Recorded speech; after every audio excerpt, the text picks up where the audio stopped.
traditions or harvest Lawar. Bali, the island of the gods, is known for its rich traditions and unique customs. But as time passes, will these traditions remain alive in the heart of its people? Among many traditional Balinese foods, Lawar stands out, not only for its rich flavors but also for its bold and somewhat extreme preparations. Far from the city, in a quiet village surrounded by lush rice fields, lived a man named Putu.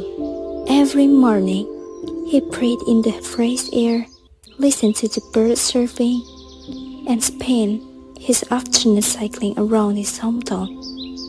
But today, something lingered in his mind. If I hadn't been born and raised here, would my world have felt different? He wondered. Putu had spent his entire childhood in this village, filled with the warmth of its people and traditions. As he cycled past the familiar rice fields, he stopped, gazing at the setting sun. Closing his eyes, he let his memories take him back to his teenage years. Those were the days of laughter, of playing in the field, and of preparing food for big ceremonies. He had loved cooking, but as he grew older, life pulled him away. He left his village, chasing a career in the city, and slowly those memories faded. But today, something stirred inside him.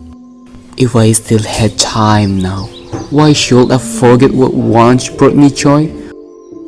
That night, he made a plan. He wrote invitations, handed them out to his childhood friends, and prepared for the next day.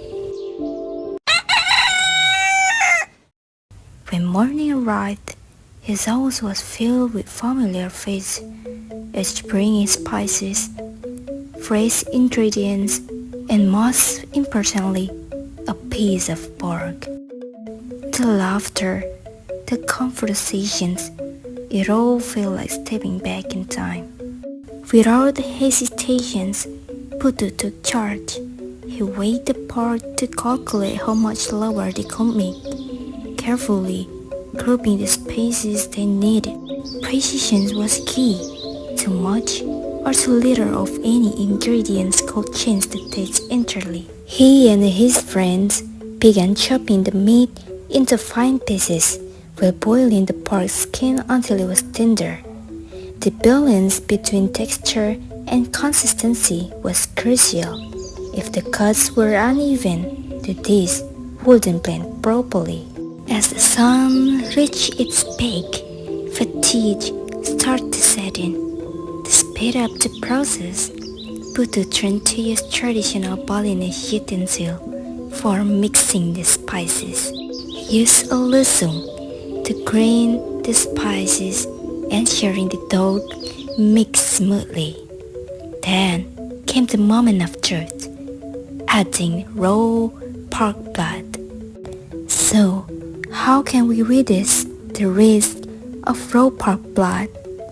It was part of traditions. He did his research.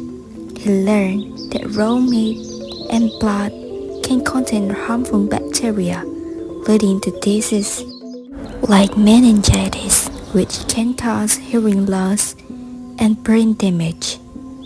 Therefore, to prevent this case, he carefully combined the blood with the minced meat and blended with coconut shavings, salt, and a squeeze of lime to enhance the flavor and reduce any bacteria present.